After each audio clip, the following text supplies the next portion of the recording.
Come and dream with me.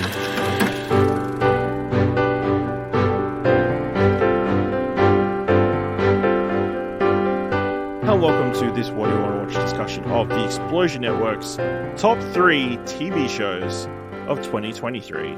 I'm your host, Ashley Hobley. Joining me today, Dylan Blight.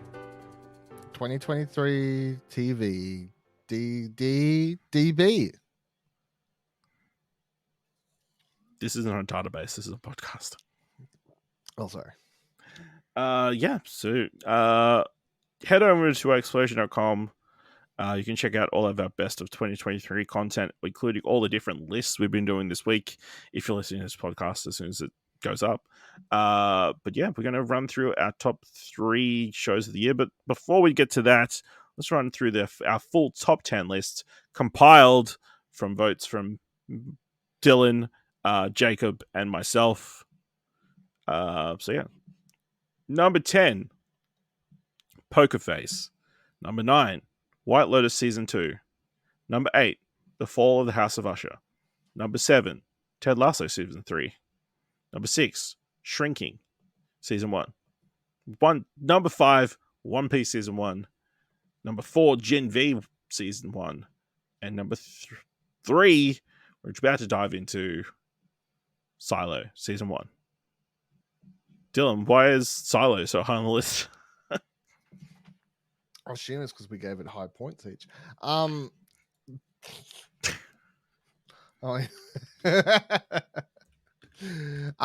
Silo is, I still feel like Silo is not like as talked about as maybe we like it. I don't know. How do you feel about the general vibe on Silo? I feel like there was a lot of talk of Silo. I think during an episode of What Do You Want to Watch, I was like, oh, is Silo the next Severance? Like, the word of mouth is going to continue to build around the show, and then everybody's going to have watched it and like very excited. And it definitely did not do that. It kind of just the new viewers did not continue to keep coming the way Severance's new viewers kept coming. But yeah, I think everybody who kind of watched the show enjoyed it at the time, but I don't know that the staying power was necessarily there for the wider viewings or like, social media. Yeah, which it's not very meme worthy, so I don't think it like appeals to the youngins. Well, yeah, I guess that's maybe the problem is it's maybe not, it's too serious or whatever. But yeah, so Silo's based on a book. There is like a series of books, so we know we've at least got some content, a lot of source enough material. Here, enough source material to put us through a few seasons. But I would say, as much as and reading about it, they're originally going to turn this into a movie.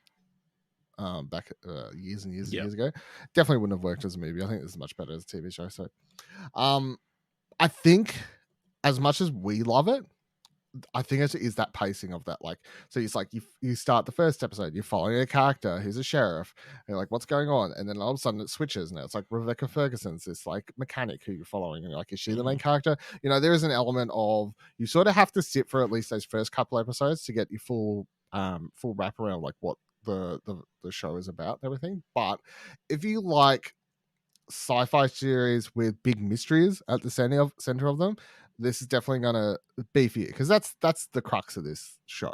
Is forget like the acting around it's fantastic, and the general special effects and production design of this world and everything like that's fantastic, or whatever else. But at the center of it, if you love a good mystery where every episode gives you a little bit more of the puzzle, this show is definitely going to work for you, because that's what this is. It's like, okay, well, they're living in a silo, it's like apocalyptic future. It's like, well, what happened?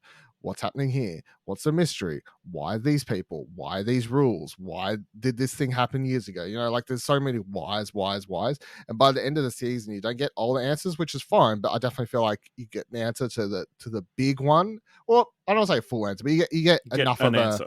You get an answer, but it just raises more questions. But that's sort of the way these things play out sometimes. But each episode was just fantastic. You'd watch it, come home, watch it, and be like, fuck, that was so good. And I got to wait a whole week for another one now. So that's when you know it's a good show. So yeah, the world was an incredibly fascinating one to like kind of explore and to have kind of, the characters interact with and kind of explain different facets and different things kind of coming up, like the class structure against all the different floors. There's like 100 floors, I want to say, off the top of my head, and like people down the bottom are kind of viewed, looked down upon, I guess, from the higher ups and that kind of stuff. And you've got these courier systems of people running up and down the stairs every day to take packages down to different places, and that kind of stuff. So yeah, just a very fascinating world to explore.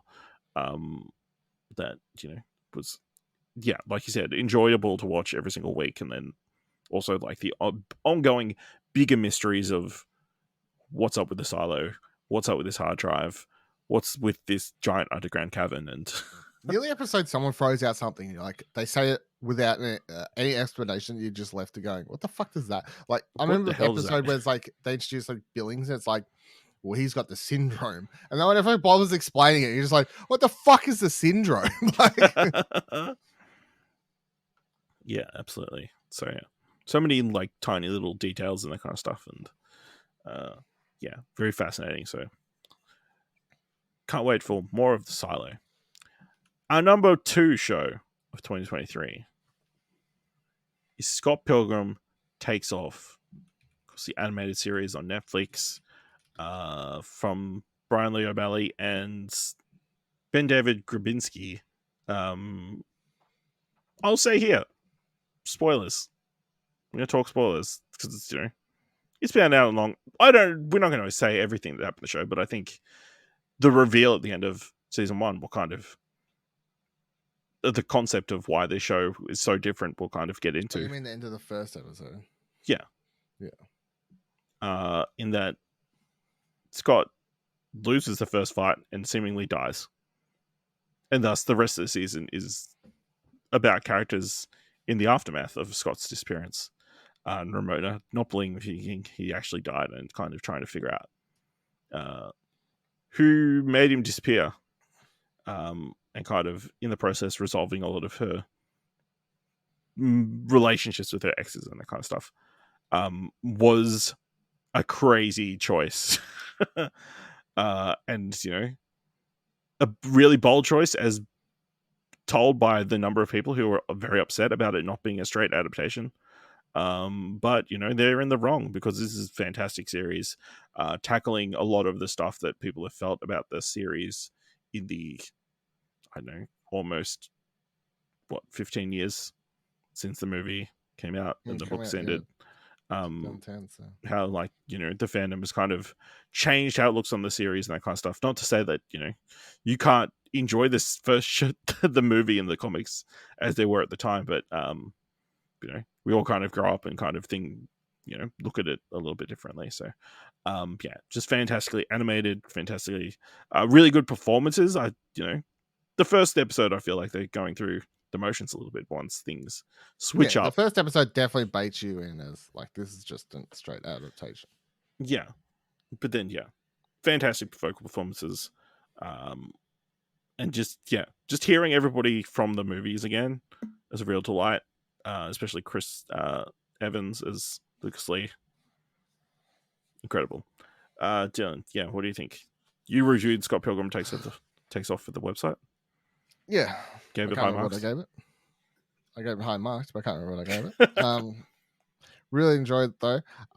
Basically everything you just said. I just went into it going, oh, this will probably be fine. Like, won't love it, won't hate it. It'll just be like a thing I watch and sort of be like, oh yeah, Scott Pilgrim, remember that? That was fun. Yep, cool. Anyway, moving on. But yeah, just left me like, like I binged it as soon as I got access. And I went in thinking I'll just like watch a couple episodes, and as soon as that first episode finished, I was like, what the fuck? No, I binged it as soon as it dropped, so I mean that's much the same. You're like, what the fuck? Like I sat down and like, I'll just watch one episode, and it's just like, what the, okay, let me put the second episode on. And you watch the second episode and you're like, okay, this isn't a bit, like this is the show. Like, how are people going to react to that? And then I'm trying to ask you without like giving away anything. Like, it's such a, because they didn't market it in any way to imply that it wasn't Was going to be a different. straight adaptation, Yeah, and that's the thing. Like, just which is a but crazy thing to do yeah, in 2023. people hate being surprised, but then they also Yeah, complain about they trailers. complain giving away about too no much. surprises. Yeah, So like, you can never please everyone. Yeah, the animation's fantastic. It just looks like the show, the comic books come to life. Bunch of the fight sequences are really, really good, and just wouldn't have been able to do in live action. Would have cost like millions of dollars to do them, hundreds of millions, I'm sure. And yeah, the voice cast in that first episode just falls very flat. I think it's just like they're going, as you said, going through the motions, and that's what they put out clips of. And the clips, like you're like, yeah, whatever, it's fine. But once they get new material, it's sort of like the cast like liven up. It's like the old material is like, oh yeah, whatever, and then the new material is just so much more interesting to them. And you just get so much more time with characters that you would never spend more time with in the comic or the movie. Obviously Jason Schwartzman, Gideon Graves has this whole other arc that makes him so much more interesting. Ramona Flowers has a lot more to do other than just being, I'm Ramona, I'm the love interest. All the love interests fight over me. Even like all the bad guys, yeah. So like I don't know, literally every of the evil exes, I would say, other than the twins, get a lot more to do. I don't know. It's just it's came out of nowhere. Well, it didn't come out of nowhere. We knew it was coming, but it came out of nowhere of how good it was. That's for sure. Yeah, just the direction that it decided. It was just a massive surprise. Because it could have so easily just been like kind of a cash in. Like, yeah, let's just do the same thing again, but animated. Let's just do the same thing. Yeah, but no, they went beyond what we anticipated and expected of them. So, which is a nice thing to have in 2023 when it does feel like certain things are cashing in on nostalgia and that kind of stuff. So yes. All right, our number one Explosion Network show of 2023, The Last of Us, brought to HBO by Craig Mazin and Neil Druckmann. Neil Druckmann, of course, starring Pedro Pascal and Bill Ramsey. Yeah, fantastic. The best video game adaptation to date. Very true, but also expanding in interesting ways. Yeah, they nailed what they needed to nail. I think obviously from the opening of the first episode, like the way that kind of plays out to the eventual death of Joel's daughter that we all know is coming and still hit just as hard, through to all the other terrible sad moments that you know are coming, and all the moments of heartbreak like Anna's death and Sam turning and the ending as well, like very true to the video game and that kind of stuff. They never strayed too far from the source material, which despite what we said about the last show, isn't necessarily the worst thing, especially when this is going to be this is clearly for a more mainstream audience and obviously had like mainstream success. Yeah, it was a fantastic season of television. It was really enjoyable to watch week to week, and also then to discuss over on Platinum Explosion, our PlayStation podcast every week. Dylan, why do you hate the show? Do not hate the show. Yeah, Last of Us was very, very good. It took some interesting directions with the source material, I guess, by introducing a bunch of new characters and expanding on some of the other ones. Obviously, the biggest one is just giving all that entire episode to Nick Offerman and Murray Bartlett to do Bill and Frank, which I guess this is the thing. Like, that episode is absolutely stellar, but it continues to be the most talked about thing about a show that's not about those characters, Yeah. So to me, I'm just like, as good as the rest of the show is, its best episode, which is by far way better than its second best episode, does not include the main characters or secondary characters or anything. It's just like it's just a whole other thing, which is a plus and a minus depending on how you want to look at it. Some other hits and swings and misses, I guess, depending on how you view it. Melanie Lisinski of introduced as a leader in a new city they go to. So the show wasn't afraid to try and introduce and do some different things at the game, and put the characters from different cities and stuff like that. But then it also does like follow similar direction, like made sure to include the DLC. You know, like we get the They get Riley the Left Behind backstory and all this. episode, which is Yeah, another fantastic episode. that's another fantastic episode. So, I think the show is very, very good. I just think that the second season has the potential to be so much better, if done right. And I can't wait for that. And I really felt like, as much as I like this show, and it's our number one show, don't forget it's by 3 voters. I think this is so much weaker of a story than the second season, and it shows in the adaptation, I guess, is the thing. Are you just more anticipating the second game being adapted? No, not really. I don't want to watch it at all, to be honest. Much like I never want to play it again. So,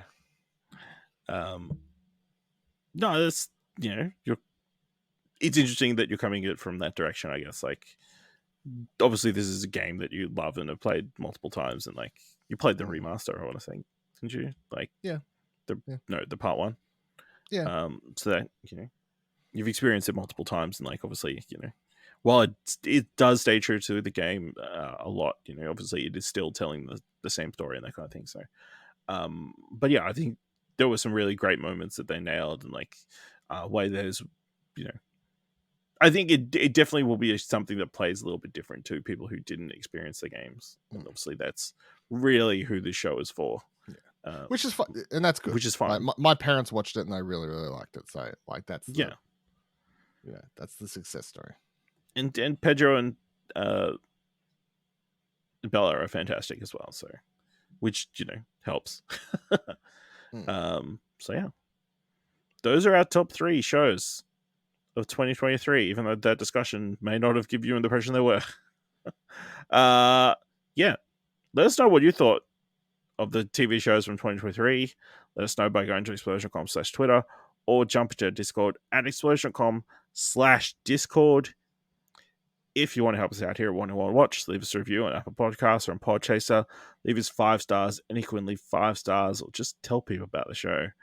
And if you've enjoyed this episode or enjoyed our best of 2023 content over at explosion.com, head over to our Ko-fi page at explosionnetwork.com/support.